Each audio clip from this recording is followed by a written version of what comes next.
veros a todos y yo espero que el Señor nos hable a cada uno según la necesidad que tenemos y esperamos de Él. En estos días de desconcierto apareció un capítulo de la Biblia que me estuvo animando y actualizando mis argumentos. Cómo poder descansar en el Señor ante situaciones incomprensibles que pasan dentro de la lógica. Y me remonté a un personaje de la Biblia de hace 2500 años. ¿Y cómo es posible que la Biblia de entonces, ese personaje, nos siga hablando a cada uno de nosotros? Me estoy refiriendo a Nehemías. Y yo os invito a vosotros que abráis vuestra Biblia en el capítulo 1 del libro de Nehemías. Es curioso, Nehemías fue un político íntegro, transparente, un hombre de Dios, un hombre que pudo producir cambios en la sociedad. Y dice así, bueno, el título de la reflexión la he puesto Viviendo lo imposible, porque Dios permite situaciones incomprensibles, pero tenemos un Dios que dice que para Él no hay nada imposible. Y lo vemos reflejado en este personaje bíblico, influyente. Pero yo en esta mañana no quiero que penséis en Nehemías como el gran líder, que es lo que generalmente es la perspectiva que se suele dar. Que es cierto, pero yo quiero que pensemos en nosotros como líderes de influencia en el entorno en el que el Señor nos ha puesto a cada uno. A mí me encanta que en la iglesia haya una diversidad de profesiones. Aquí tenemos médicos, ingenieros, montones de colectivos que están trabajando en el sector de la educación, en el sector de sanidad y otros sitios, transportistas de todo tipo. Ahí tenemos que marcar nuestra diferencia. Mirad, dice el capítulo 1 de Nehemías, dice el titular, oración de Nehemías por los desterrados. Es curioso cómo va a empezar el capítulo. El pueblo de Israel vivía de espaldas a Dios, estaba en la idolatría, vivía a su manera, y Dios en cierta manera, permitió que dos superpotencias de entonces, como eran Babilonia y Persia, invadieran Israel y pasaron 70 años de cautiverio. Sin Dios, muchos le dieron la espalda y les sirvió porque Dios prometió a través de Moisés, si el pueblo iba a ser dispersado, pero volverían, si se arrepentían de sus pecados, volviesen a conectarse con su Dios. Pues bien, dice palabras de Nehemías, hijo de Acalías.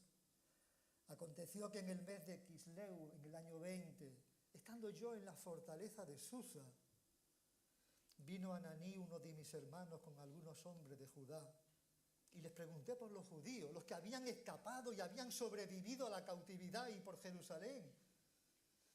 Y me dijeron, el remanente, los que sobrevivieron a la cautividad allí en la provincia están en gran aflicción y oprobio, y la muralla de Jerusalén está derribada y sus puertas quemadas a fuego. Yo no sé cómo responderíamos nosotros ante esta situación. Nehemías estaba allí, un hombre de confianza del rey, en una zona de confort. ¿Qué más me da a mí mi pueblo que esté sufriendo las consecuencias? Y cuando oí estas palabras, dice Nehemías, me senté y lloré. Es impresionante la identificación que tiene este hombre con su pueblo. Se sienta cuando recibe las noticias y llora. Dice que hizo duelo algunos días. Estuve ayunando y orando delante del Dios del cielo. Y le dije, te ruego, Señor, Dios del cielo, el grande y temible de Dios que guarda el pacto y la misericordia para con aquellos que le aman y guardan sus mandamientos, que estén atentos tus oídos y abiertos tus ojos para oír la oración de tu siervo. que yo hago delante de ti día y noche por los hijos de Israel, tu siervo, confesando los pecados que los hijos de Israel hemos cometido contra ti. Sí, yo y la casa de mi padre hemos pecado. Hemos procedido perversamente contra ti y no hemos guardado los mandamientos, ni los estatutos, ni las ordenanzas que mandaste a tu siervo Moisés. Acuérdate ahora de la palabra que ordenaste a tu siervo Moisés, diciendo: si sois infieles, yo os dispersaré entre los pueblos. Pero si volvéis a mí, guardáis mis mandamientos y los cumplís, aunque vuestros desterrados estén en los confines de los cielos, allí os los recogeré y los traeré al lugar que he escogido para hacer morar allí mi nombre. Y ellos son tus siervos y tu pueblo, los que tú redimiste con tu gran poder y con tu mano poderosa. Te ruego, oh Señor, que tu oído esté atento ahora a la oración de tu siervo y a la oración de tus siervos que se deleitan en reverenciar tu nombre. Haz prosperar hoy a tu siervo y concédele delante de este hombre, el rey. Era yo entonces copero del rey. Pues que el Señor añada bendición a su palabra y nos hable a nosotros. El escritor Raymond Brown es autor del libro del Antiguo Testamento que se llama Nehemías, siervo de Dios en tiempo de cambio. Y él describe de la siguiente manera cuando el imperio de Babilonia invade Jerusalén. Y dice: cuando los soldados de Babilonia entraron en Jerusalén en el año 586 a.C., dejaron tras de sí una ciudad devastada. El magnífico templo de la ciudad, erigido por Salomón 4 siglos antes, quedó reducido a un montón de escombros y cenizas. Las puertas de la ciudad y todos los edificios principales acabaron envueltos en llamas y sus imponentes murallas fueron demolidas con el fin de asegurarse de que sus moradores, sumidos en la pobreza, no pudieran organizar una revuelta como la de Sedequías. Tan solo los más pobres de entre los pobres se quedaron en Jerusalén, mientras que el resto fue llevado en cautiverio a la lejana Babilonia. 70 años de exilio. Qué altísimo precio, donde el pueblo de Israel siguió viviendo de espaldas a su Dios. Y el libro de Nehemías concluye la historia cuando a aquellos judíos exiliados se les permite regresar a Jerusalén y hay 3 grupos que van apareciendo, uno bajo Zorobabel en el año 538 a.C., el segundo grupo con Esdras, que se describen esos dos en el libro de Esdras. En cambio, el tercer grupo aparece en el libro de Nehemías como el líder en el año 445 a.C. Son orientativas las fechas, pero situamos esta historia en el siglo V a.C. Fijaros que el libro de Nehemías se centra en la reconstrucción del templo. En cambio, el de Nehemías se destaca en la reconstrucción de los muros de la ciudad. ¿Y por qué era tan importante? Porque evitaban la invasión del enemigo. Y una ciudad sin muro era abierta a cualquiera, la delincuencia y demás. Entonces, todas las ciudades antiguamente eran amuralladas para evitar esa situación. Hay 2 aspectos importantes que en el libro de Esdras y Nehemías se destacan, como es la recuperación espiritual del pueblo, importantísimo, y la segunda es la consagración a Dios y a su palabra. Nehemías era contemporáneo de Esdras y dice la historia que servía de copero al rey Artajerjes. Su misión era evitar que el rey fuese envenenado por la alimentación, por la bebida. Pero no únicamente eso.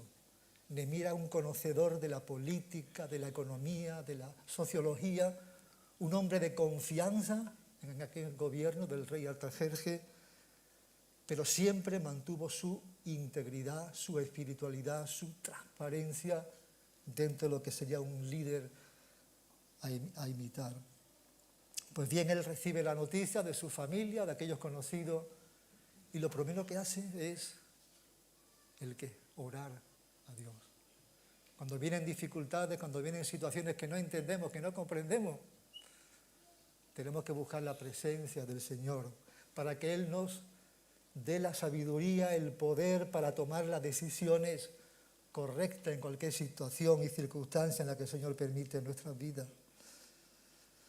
De tal manera que Dios obró un milagro, de tal manera que el rey Artajerjes autoriza a Nehemías que vaya como gobernador a la ciudad de Jerusalén con el objetivo de reconstruir aquel muro, pero no únicamente el muro, sino reconstruir aquella sociedad, aquellos corazones que estaban desalentados, desanimados, desconectados de su Dios. Y aquel dirigente llega a Jerusalén y en 52 días construyen aquella muralla de la ciudad. Fue con oposición, con crítica destructiva de Sanballat, de Tobías, que se ve en el capítulo 2, intentando que no pudiesen avanzar en la construcción del muro, pero gracias a Dios se pudo terminar aquella labor. Este pueblo había sobrevivido al sometimiento de Babilonia, de Persia, habían sido privados por 3 años de su rey, de su identidad nacional y sobre todo de aquellos principios espirituales y valores que habían en su vida. Había una desconexión de su Dios. En cambio, Nehemías, un hombre profundamente convencido de la guía de Dios y aceptó ese llamado, esa preocupación de ir, de dejar aquella zona de confort que él tenía.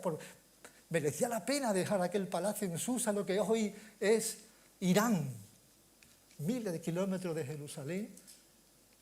Aquí tengo unos ingresos económicos que me permiten vivir tranquilamente y ahora preocuparme y encima ir allí y recibir las quejas, insultos y chismes y desánimo constante. Es que amaba al pueblo de Israel. Hay 4 principios, 4 valores muy importantes en la vida de Nehemías. 4 pilares. En primer lugar es su visión de Dios. Un hombre comprometido con su Dios. Un hombre conectado al Señor, que no hacía nada sin la dirección y la sabiduría que Dios le daba a su vida. Pero ¿qué clave tenía Nehemías para poder hacer eso? Él estaba consagrado a las Escrituras. Si leéis las oraciones que él hace en el libro, es porque bebía una cercanía de su Dios, amaba la palabra de Dios.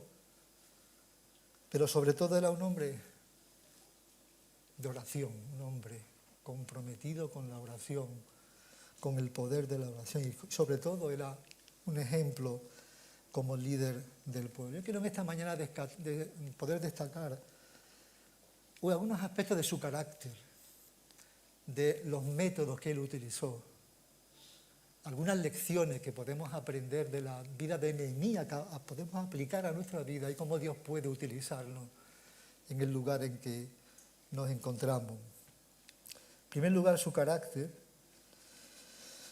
Para Nehemías la oración formaba parte de su vida.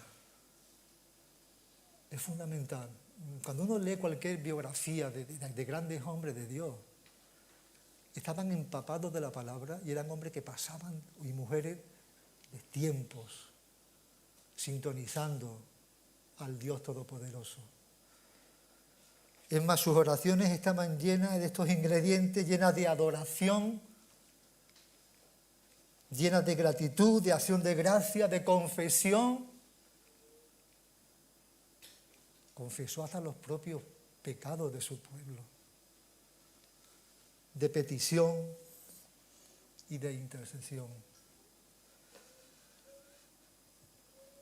¿Cuál fue la reacción de Nehemías al enterarse de los problemas que habían de su gente? Fue dirigirse a Dios en oración.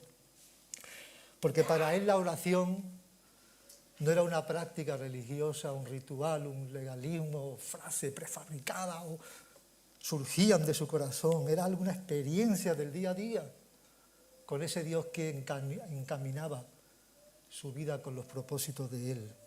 Era sincero, transparente en su oración. Lo primero que hace es que se sienta y llora. Estaba pensando cuándo fue la última vez que lloraste. Por tus pecados, por los pecados de tu alrededor, por la situación de tu familia, por la situación de tu país. La Biblia nos habla, nos anima a que oremos por nuestras autoridades, para que ponga Él, Señor, sabiduría, poder, para que se haga conforme a su propósito. Hay situaciones que uno no entiende y no comprende y se escapa de nuestra racionalidad. Miren el versículo 4 y dice, cuando oí estas palabras, me senté y lloré por esa preocupación que tenía por su pueblo. Hizo duelo por algunos días. Estuvo ayunando y orando, dice, delante del Dios del cielo. Fue constante en sus prácticas de la oración, día y noche, oraba, intercedía, buscando siempre la dirección de Dios. Alguien decía que al orar, es verdad, confesamos nuestra total dependencia y confianza en Dios. Nuestra total confianza y dependencia en Dios. Él confiaba en el poder de la oración, porque para Dios no hay nada imposible. Porque el Dios es el mismo, ayer, hoy y en la actualidad. No es un Dios que se desconecta de las circunstancias, de las situaciones. Él se preocupaba por el bienestar de los otros, de tal manera que lo expresa con ayuno, con oración, con lágrimas. Dice el versículo 6, que estén atentos tus oídos y abiertos tus ojos para oír la oración de tu siervo. ¿Qué hago ahora delante de ti noche y día por los hijos de Israel, tu siervo, confesando los pecados que los hijos de Israel hemos cometido contra ti? Dice yo el primero y la casa de mi padre hemos pecado. Qué valentía, qué transparencia. La Biblia nos habla que cuando no confesamos pecados, Dios no nos bendice. Dice que el que se aparta de Él será bendecido cuando lo confiesa. Cuando hay un pecado no confesado, Dios no nos va a bendecir. Él fue prudente, tomó decisiones correctas, aceptó la responsabilidad, inclusive con las cosas agradables, desagradables, cuando viene Sanbalá, viene Tobías desanimando al pueblo.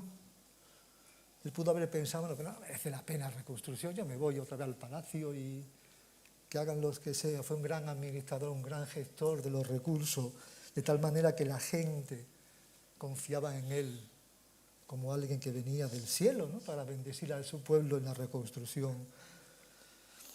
Bien, su carácter,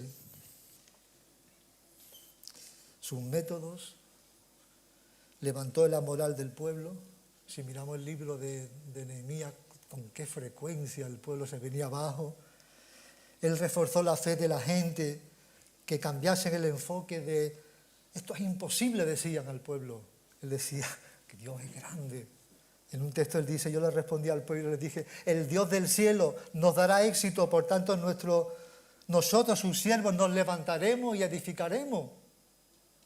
En otra ocasión él dice, porque este día es santo para nuestro Señor, no os entristezcáis, porque la alegría, el gozo del Señor es nuestra fortaleza. Él alentó al pueblo, porque cuando él llega allí a Jerusalén, encontró al pueblo desalentado, desmoralizado. Él tuvo que intervenir animando. ¿Cuán necesario es que esa característica predomine en nuestra vida de ánimo a las personas? Vamos a conseguirlo. Él supo corregir la falta, los fracasos de la gente, pudo ver los defectos que tenían los del pueblo, pero él potenció los valores y virtudes de cada uno. ¿Y cuántas veces nosotros fotografiamos la negatividad de alguien cuando tiene valores que deberíamos potenciar y enriquecer? Tú lo puedes conseguir. Ahora, Nehemías, algo muy importante que hace es que restableció la autoridad de la palabra de Dios en la vida del pueblo.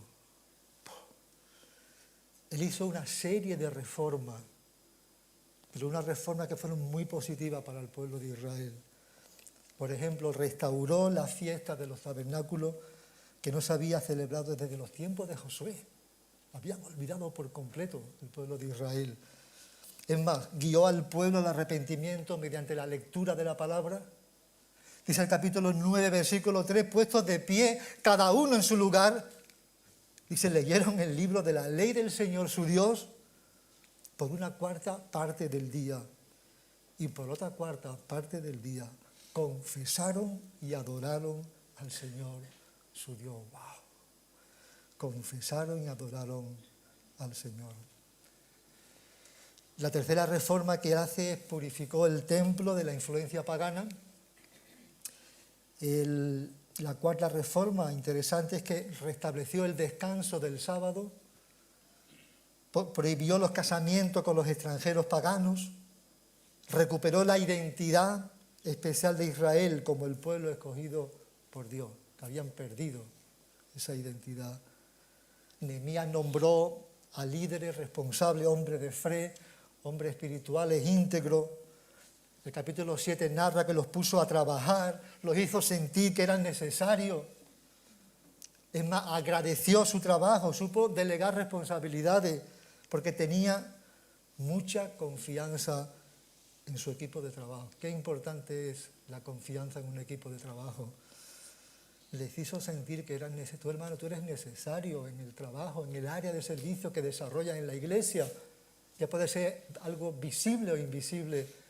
Eres necesario y te damos las gracias por tu servicio ejemplar en cada cosa, en cada detalle que estás realizando. Se enfrentó a la oposición con insultos, insinuaciones, pero él nunca permitió que la oposición de sus enemigos desviara su fuerza de la tarea central. Y el capítulo 6 del libro dice que fue terminado pues el muro. Pero ahí no acabó la cosa, hubo más reformas y cambios en la sociedad, en el pueblo de Israel. Bien, ¿qué lecciones podemos aprender de la vida de Nehemías? Destacaría algunas cuantas. En primer lugar, pasión por el proyecto, visión, entusiasmo. Hermanos, necesitamos recuperar ese entusiasmo en el área de servicio en el que estamos cada uno involucrados. No hacer las cosas porque sí, que te motive en el servicio, que puedas incorporar ideas creativas en el grupo de trabajo, que tú desarrollas tus dones. No descuides el don que Dios te ha dado, que un día daremos cuentas a Él. Aquí hay una diversidad de profesiones. Ponlo a trabajar para la gloria del Señor. Aprendemos también de Nehemías que el Señor nos capacite a motivar a otros, a ilusionar a otros en el área de servicio en el que estamos cada uno. Otra lección que vemos es una confianza total en Dios. Confiaba en el Dios de Israel. Su vida está llena de oraciones, muchas silenciosas, otras breves, otras específicas. Él nunca dejó de decir al pueblo de Israel que la presencia y el poder de Dios estaba de su lado. Había muchos que se desanimaban y dejaban el trabajo. Hay que seguir adelante, hay que ser constante. Fue perseverante, fue paciente. Había siempre en él disposición a trabajar duro, pero sobre todo tuvo disciplina para terminar el trabajo. ¿Y cuántas veces necesitamos esa disciplina para terminar lo que empezamos? Porque a veces podemos empezar con mucha ilusión y con el tiempo podamos abandonar. Recapitulando, Nehemías, al ser informado de la situación de la ruina de la ciudad, oró. Estaba pensando extrayendo una enseñanza. ¿Cómo está tu vida espiritual? ¿Hay una vida de ruina que necesita ser reconstruida? ¿O te has dejado llevar por la inercia? O como decía, creo que fue Antonio en una de sus predicaciones, que si somos ya el nini, ¿no? El nini espiritual, que ya hago nada. Hay que estar involucrado y buscando el cambio de actitud, de orientación, de enfoque, en aquello que realmente sí merece la pena invertir nuestro tiempo, nuestros dones que el Señor nos ha dado. Nehemías oró, buscó al Señor, se puso a investigar cómo podía hacer su trabajo más efectivo. Busca efectividad, busca excelencia en lo que haga. No para tu gloria, para la gloria del Señor, para la extensión del Evangelio, para ser ese canal de bendición a aquellos que están a nuestro alrededor. Me impresiona que él dejó su cómoda posición en el palacio. Hay que tomar decisiones conforme a los propósitos de Dios. Salió a hacer la obra de Dios, animó a otro a edificar, vivió siempre en dependencia de Dios, nunca permitió que el desaliento, las malas noticias, las dificultades, el cansancio. Yo hace años cuando cogía la bicicleta, hace ya más de 20 años, pegaba una paliza de 70 kilómetros, 80, había un momento y dije, no vuelvo a coger más la bicicleta, y estuve a punto hasta de tirarla a un terraplén. Pero pasados los días te ilusionaba de seguir otra vez, porque es que te daba cierta vida, tanta energía, y volvía otra vez, ¿no?, con la bicicleta. A veces tendemos a renunciar, a abandonar. Ahora bien, ¿cómo ser una persona utilizada por Dios? En primer lugar, sirve a Dios desde tu posición, donde te encuentres. ¿Cuál es tu trabajo? ¿A qué te dedicas la mayor parte del tiempo? ¿Quiénes son tus amigos? ¿Con quién vives? Esa es tu posición. Nehemías estuvo en la corte del rey Artajerjes, un político, un gobernador, especializado en temas de finanzas, de economía. Formó parte, supongo, del gobierno de entonces en Persia, pero se mantuvo íntegro como hombre de Dios, como hombre de confianza, como hombre de influencia. Tanto que se habla de los influencers. Tenemos que influir en el lugar en el que el Señor nos pone. En el hospital, en el centro educativo, en la universidad, en el taller, cogiendo el camión. Que la gente pueda ver en nosotros algo diferente, distinto. Yo siempre digo de reproducir el carácter de Jesús, aunque a veces es difícil una sociedad que vive de espaldas a Dios. ¿Cómo ser una persona utilizada? Infórmate de las necesidades en que tú puedes ayudar en tu iglesia local. Debemos de interesarnos por esa necesidad de buscar cómo podemos ser útiles, mostrar interés, preocupación por la obra de Dios. Habla con el pastor y dice, hermano, yo quiero trabajar, yo soy músico, puedes contar conmigo en cualquier labor. ¿Cómo ser una persona utilizada por Dios?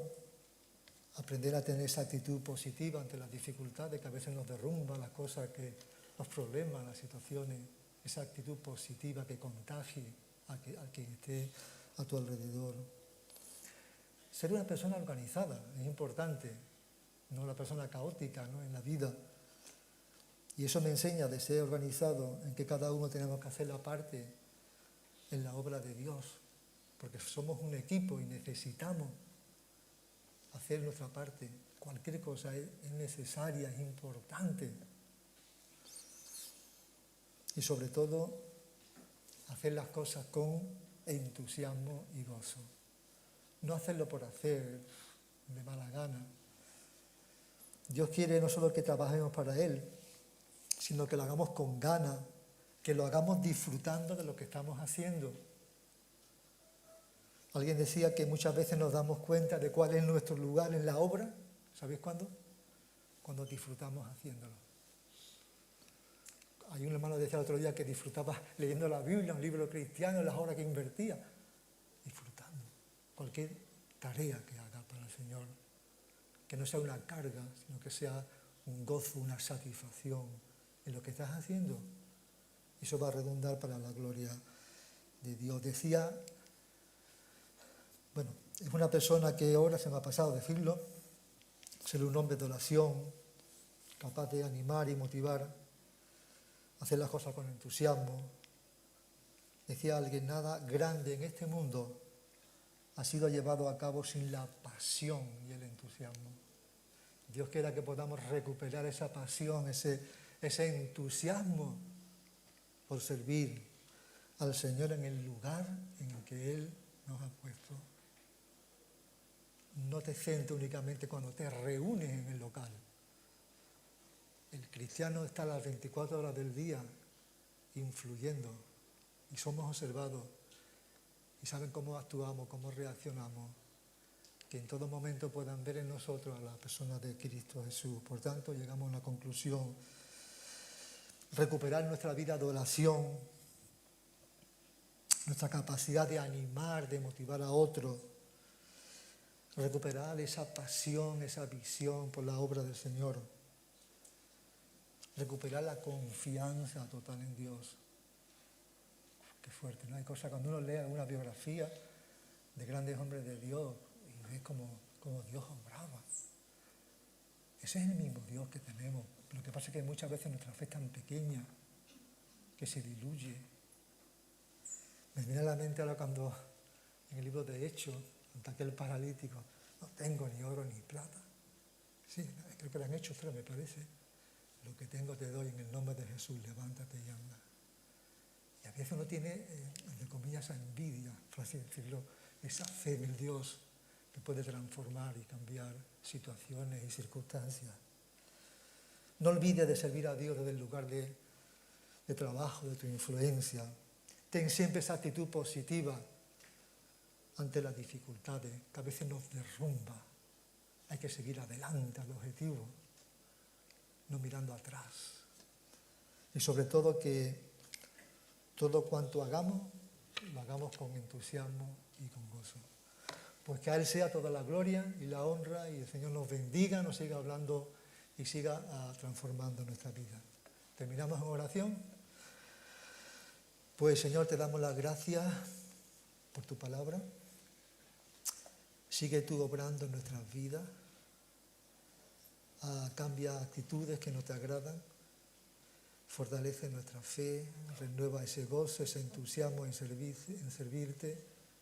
Perfecciona todo cuanto hacemos, que siempre podamos reflejar a Jesús en nuestras vidas. Bendice nuestras conversaciones, nuestros encuentros con personas a nuestro alrededor, que podamos influir, Señor, y transmitir ese evangelio de salvación y de esperanza en la persona de Jesús. Guíanos en la semana que comienza, donde nos encontremos, para que nunca olvidemos que somos esa sal y esa luz en un mundo de oscuridad. En el nombre de Jesús.